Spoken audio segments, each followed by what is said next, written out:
Hello everyone, my name is Zero and you're watching Combo One. I wanted to build a new commander deck, so I gave it a run in Brawl.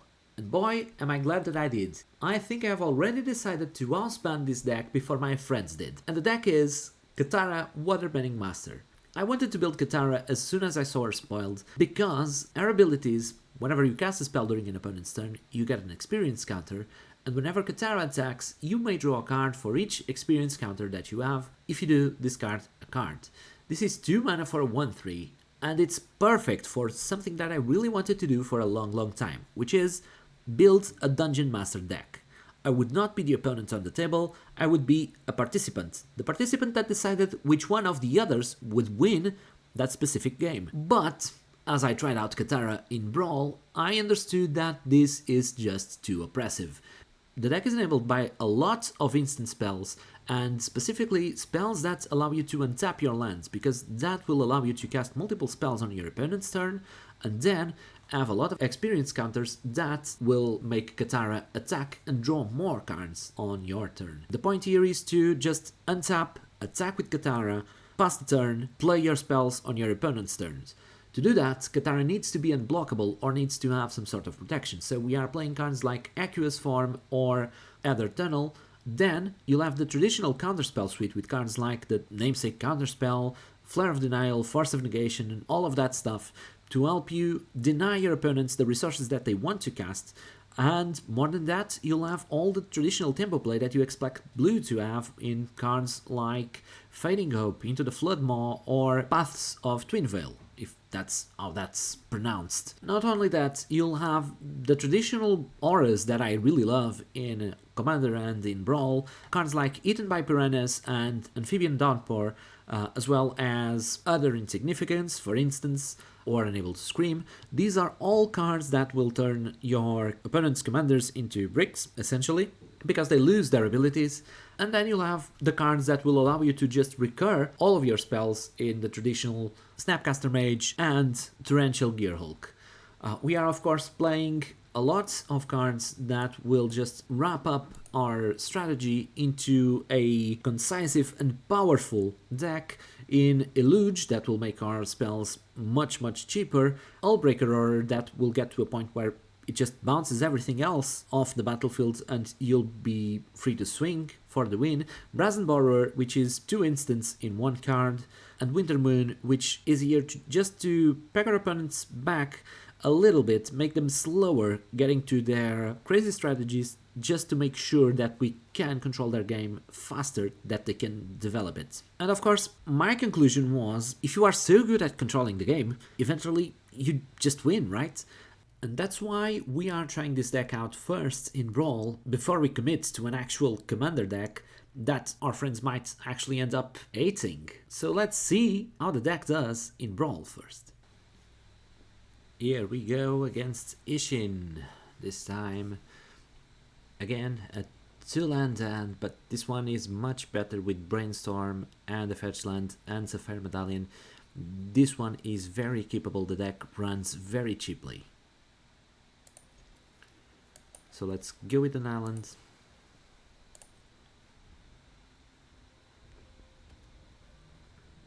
Opponent on a Battlefield Forge will hold on to that Brainstorm because of the fetch land, and really we don't want to Brainstorm into a fetch land at this point. We'd rather just play Katara and hold Sapphire Medallion and something else for next turn.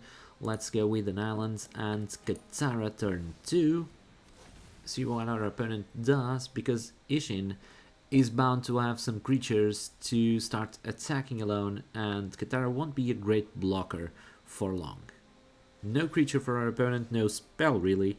Let's see if that means they are holding on to something to actually punish us or not. Sapphire Medallion is coming onto the battlefield, so we are kind of ramping. Our spells will be cheaper from now on.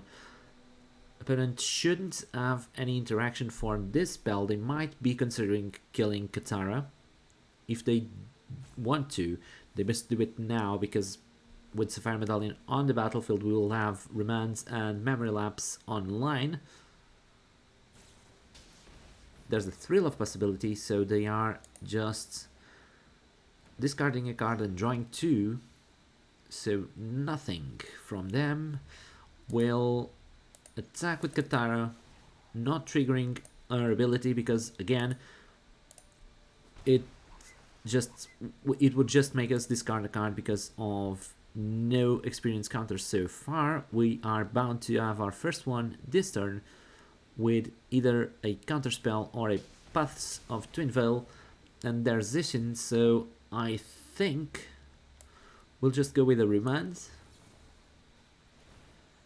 get a counter, get Ishin back to their hand. They will have to discard something end of turn or have Ishin on the command zone. We draw a land.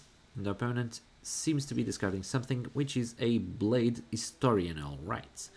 So we have a Leyline of Anticipation now, but all that we have are instant speed spells, so I don't think we need to play the Leyline right now.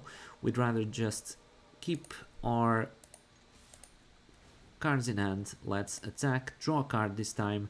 It's another land. I'll choose to discard the land this time.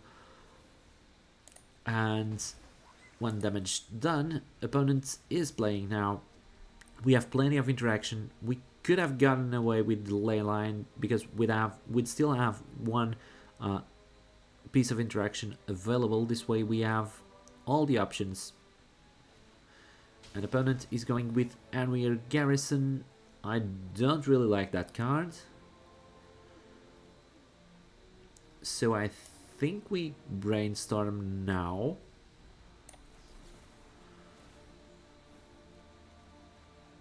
We'll get the Scalding Tarn and the Sink into Stupor back onto the deck, I think. Scalding Tarn on top because we'll just shuffle next turn. And where Garrison is now being memory lapsed. Katara getting another counter, and we are not casting anything else right now. We are though getting Scalding Tarn onto the battlefield, sacking it for an island, getting Arcane Signet on the battlefield.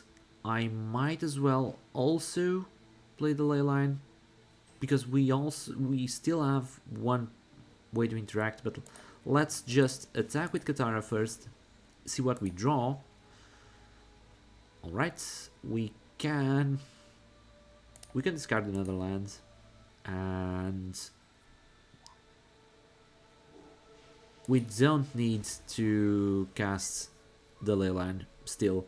So let's just end the turn and see what our opponent does. If anything, they still have their threats in hand. They are now trying to cast Adeline Resplendent Cathar, which is yet another card that I really don't like, but we can just turn it into an insignificant threat. Alright, so there's Adeline. What else can they be doing this turn? We can also buff the Paths of Twin Veil. Alright, there's the Faithless Looting. Let's let that resolve.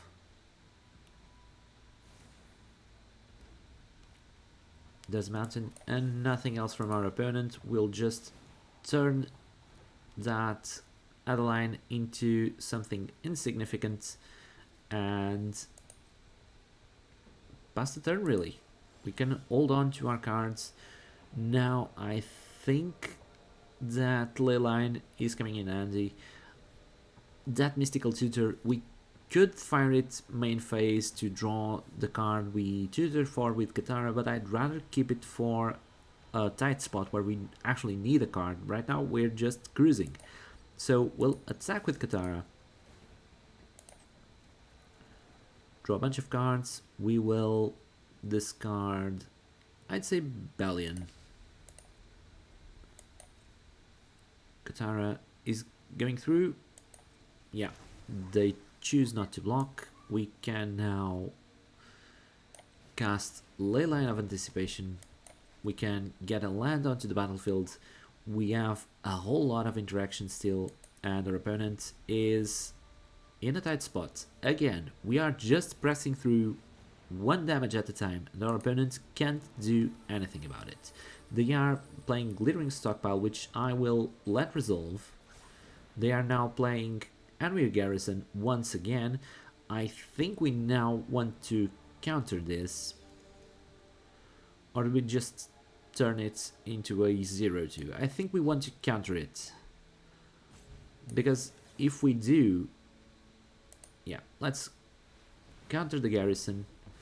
We could make it unable to scream, but then they will have a 0-2 blocker for Katara, and we are pressing through with damage. We have 75 cards in our deck, so it still takes a while to draw our entire deck. Their opponent is not doing anything, really. So let's go again to the red zone with Katara. 5 experience counters, we draw 5 cards. We will discard an island. We will have to discard more cards by the end of this turn. Right. That one gets onto the battlefield. Let's get Soulstone Sanctuary, and we'll have to discard some cards, really. We can fire a Mystical Tutor just to find some sort of a failsafe, a Cyclonic Rift, just in case. And we'll still have to discard. We'll discard the Cephalid Museum. We have 6 available mana, so we can cast essentially our all hands. Opponent casting or trying to cast Ishin. Do we really want to counter the Ishin, or do we want to turn it into a 0-2? I think turning it into a 0-2 is alright, because they will have trouble dealing with our enchantments, and they might be conceding before we actually win the game if they lose their commander. They are getting rid of an enchantment that we will counter. Get an experience counter for Katara.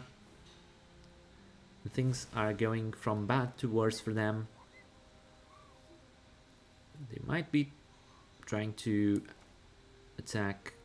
I will turn their Ishin into a 0-2, and that's it. They conceded.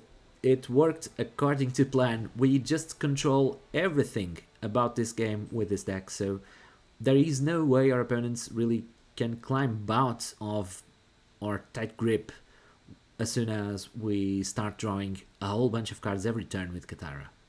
Here we go, we are playing against Appa, so this is a Last Airbender full Brawl showcase.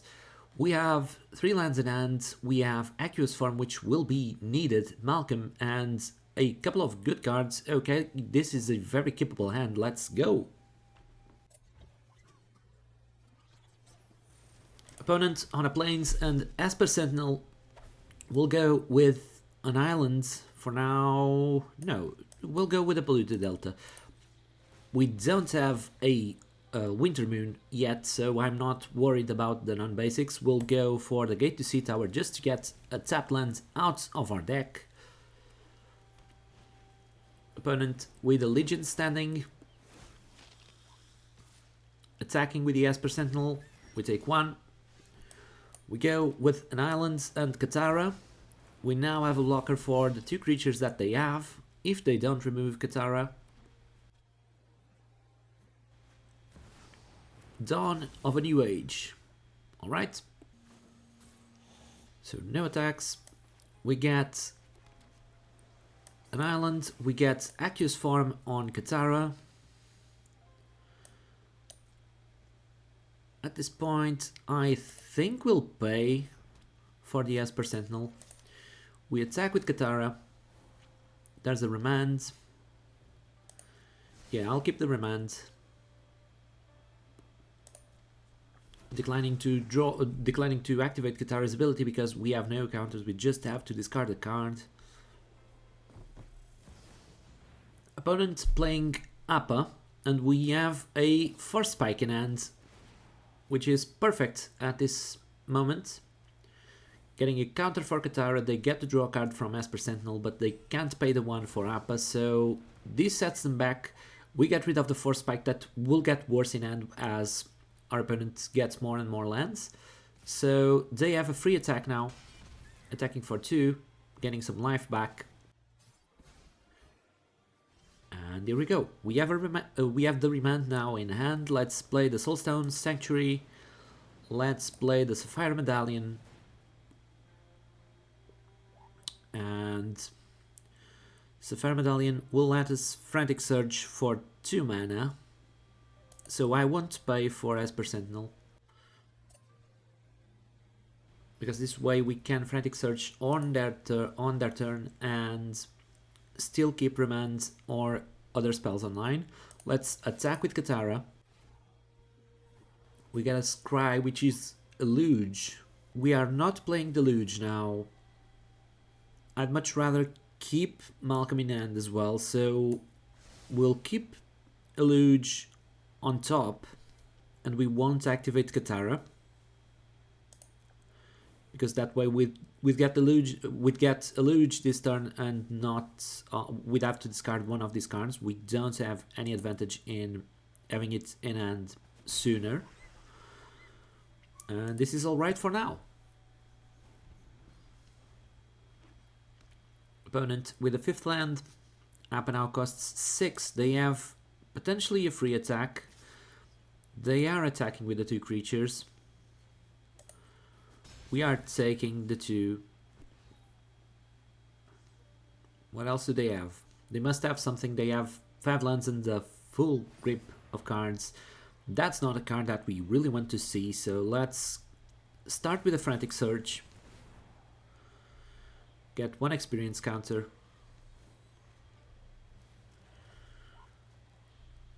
We will discard Paths and Malcolm. This is why I didn't really want to discard Malcolm last turn. This is 1 additional card that we can keep in hand.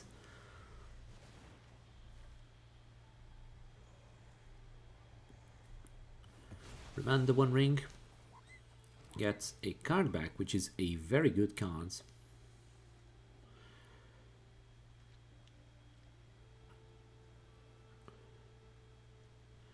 The opponent passing the turn, which leaves us an opening to go with Cunning Azure Scale, or rather Divining Dive.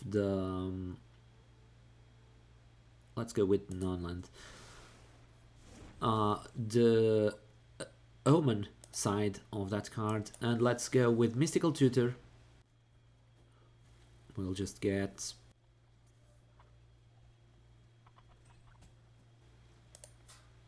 Cyclonic Rift, just in case. That's an important failsafe. Next turn we are now... Yeah, Luge is fine, but we'll have to pay all of our blue mana. So we'll be open for our opponent to do whatever they want to. Let's get the counter on Soulstone Sanctuary. This way we do still have a blue mana available. Let's attack with Katara. There's a land on top that we want. At least we'll discard it if we get a lot of them, and we do, so we'll discard... They're not playing blue, so no point in keeping Cavern of Souls. Let's discard Cavern instead. And Katara deals 1 damage. They still have a whole lot of life. But we now have one of our win conditions in hand in Thassa's Oracle. And we have a whole lot of interaction and lands to be able to cast our Cyclonic Rift whenever our opponent starts getting out of hand. There's a Day of Judgment, which I'll respectfully decline with a Swan Song. I can pay for that, and our opponents can't stand it anymore. Again, we barely did anything. This deck just controls the game, chokes our opponent out. They're at 28 life, they have an Esper Sentinel on the battlefield and a One Ring in hand, but they just can't get a grip on the game. This is the deck. This deck hasn't just been winning. This deck has been choking our opponents out of the game. So let's see if we can play this in any sense as a Dungeon Master instead of as a tyrant who wants to rule the world. That's what we've been doing. This hand is very capable. We have our Rincon, we have a Leyline to help us cast anything with flash, so this seems perfect.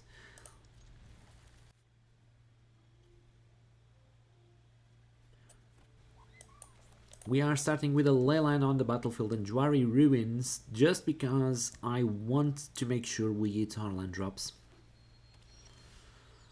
And we are.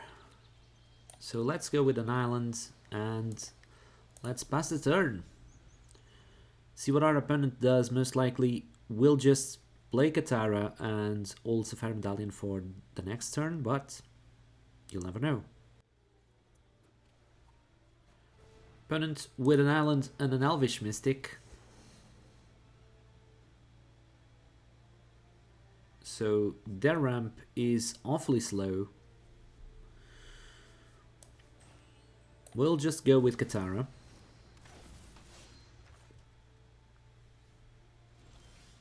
Alright. Let's go with a Polluted Delta.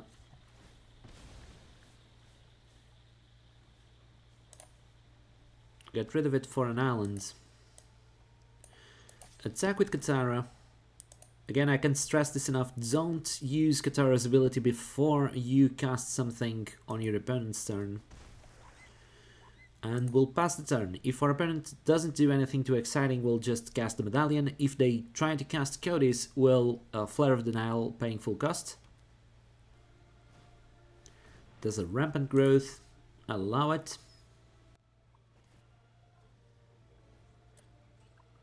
Passing the turn, so we'll just go Sapphire Medallion, get a counter for Katara, and we are off to the races.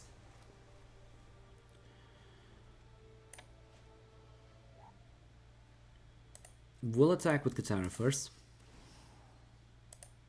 Draw a card, discard a card. We will discard Jace because we have a Lab Maniac that we can cast with Flash.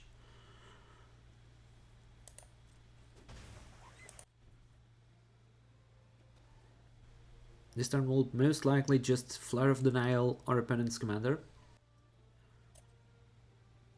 And they are being very patient with their commander,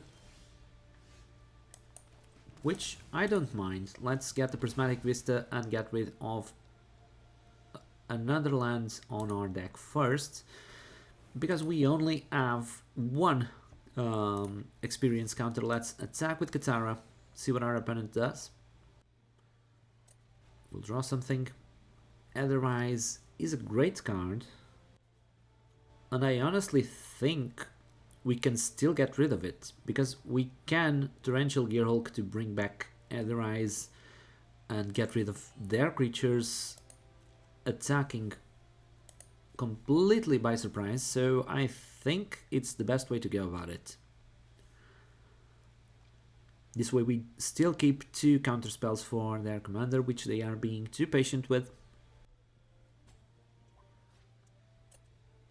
They are blocking, and there's probably some combat trick there. There's a Become Immense, which loses its value as soon as you know it's coming. So let's remand it. Alright.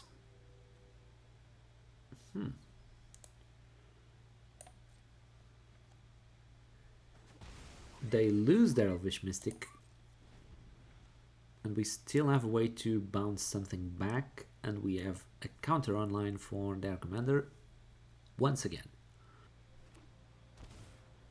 Shocking for the Overgrown Tomb. They are trying to play Cody's, and the fact that they are shocking for it makes me think that they are let's be optimal about our mana and we'll bounce Cody's. Let's see what they do with the 2 mana.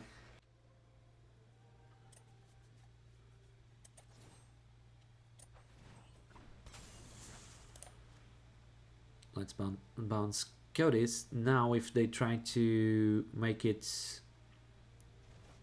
give it X-proof, we can just flare with using Talian's Throne Guard. We now have a Fairy Mastermind. We can attack with both creatures, draw 2 cards, and we'll discard... Oh boy. Oh boy, oh boy. We'll discard the Fairy Mastermind because at this point we have Hullbreaker Horror available, so I don't think we need to be worrying about casting a Fairy Mastermind for 1 mana. Opponent still has their commander in hand. They haven't done anything on this game, but I don't think they will be able to. And this card is just absurd. Shocking for Multiversal Passage. There's Cody's. Well, let's go like this. Gear Hulk. Remand it.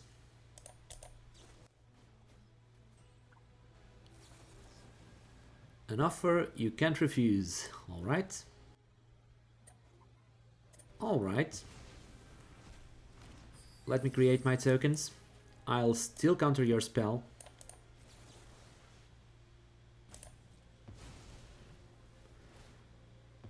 And this gives me even more experience counter, so there is no way. Sorry, opponent.